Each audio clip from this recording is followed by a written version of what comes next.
San Ignacio, Tex. There are two ways to tell the story of how the artist Michael Tracey ended up living in the tiny Texas border town of San Ignacio. This is the more rational one. In 1978, a friend reminisced about a United States town on the Rio Grande that felt just like Mexico with its central plaza, Roman Catholic church and old stone buildings. Mr. Tracey was intrigued.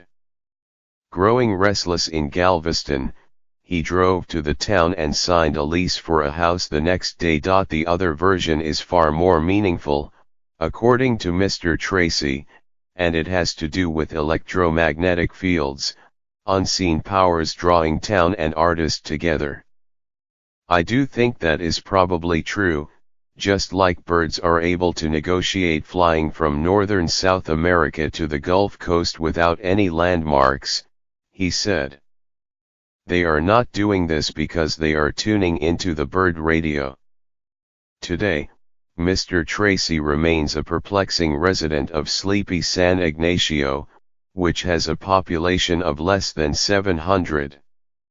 Outside the town, Mr. Tracey is known for his paintings and sculptures that at times are homoerotic or steeped in his Catholic upbringing and sense of social justice. But his art won't be his entire legacy. That will be shared with his work restoring San Ignacio's historic architecture. At 74, Mr. Tracey still brims with a vision to draw visitors to this town, even as he ponders who will take over his efforts to remember the Texas-Mexico borderlands. It's easy to see how Mr. Tracey might stand out in San Ignacio, where many residents are the descendants of its original settlers and a paved road didn't link the town to the outside world until the 1930s. His uniform is a knee-length tunic. His head is shaved with a rat tail at the back. The early rumors that he was a Satanist who painted with human blood didn't help either. A decade after he arrived, Mr. Tracey established the River Pierce Foundation with the aim of cleaning up the Rio Grande. Those efforts didn't get very far. The foundation found a new purpose when, in 1998, an elderly resident offered to sell his half-share of the Trevino Uribe Rancho, a Spanish-Mexican fort on the verge of becoming a National Historic Landmark.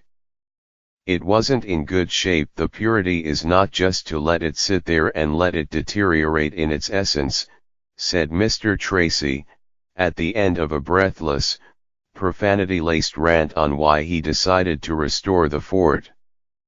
I feel like I am a very responsible, cultural person who has to do this because it is required of my belief system.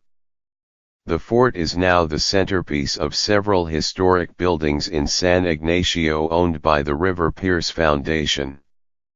Its oldest room was built in 1830 as a ranching outpost when families lived on the south side of the Rio Grande and farmed their cattle to the north. In the face of constant raids from Native Americans, its thick field stone walls became a refuge and its gunports a defense. Over 70 years, 5 rooms and a walled courtyard were added. Those additions reflect a changing world. It became a permanent home for ranchers when land north of the Rio Grande became part of the United States after the Mexican-American War ended in 1848. The Trevino Uribe family moved to the northern banks to secure their land, said Mario Sanchez, a former architect with the Texas Historical Commission. He called the fort an exceptional survivor of the time. Each piece of the structure tells that grander story. The poorly constructed stone walls in the original room hint at the area's isolation and the need to use nearby materials. A sundial over the northern door installed by the fort's early inhabitants is a celebration of the return of 2 men who were kidnapped during a Native American raid. In one room, a prayer is inscribed on a ceiling beam. And pause y libertad obramos is its request, may we work in peace and freedom. For Mr. Tracy, the fort communicates a shared history and blurred boundaries between two countries.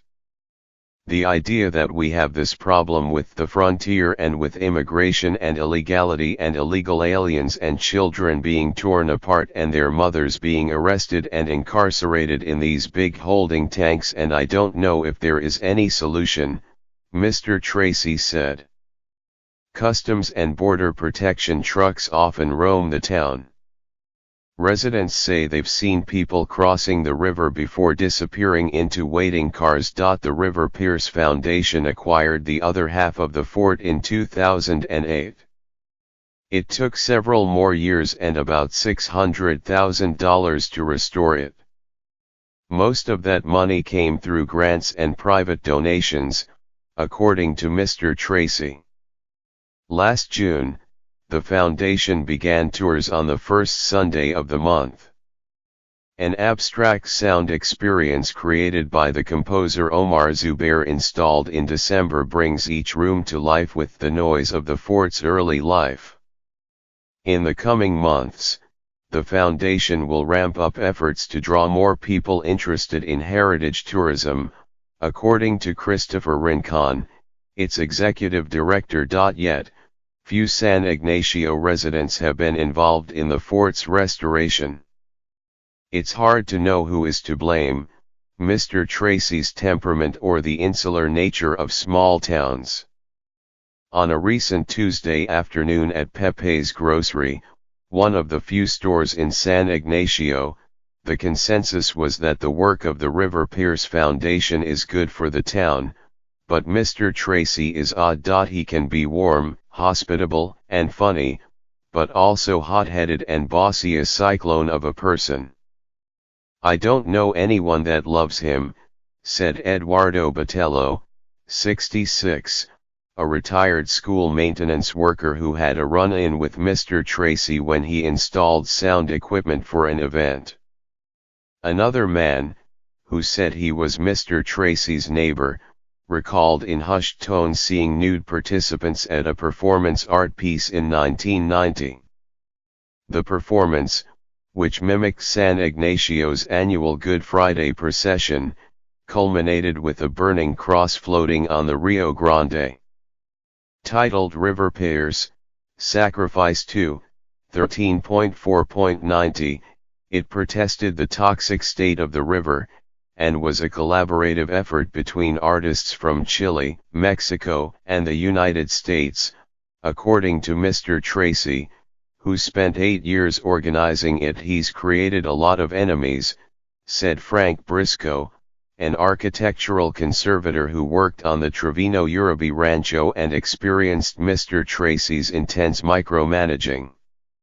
However, without Mr. Tracy's vision and attention to detail, he added, I don't think that building would have had much of a future.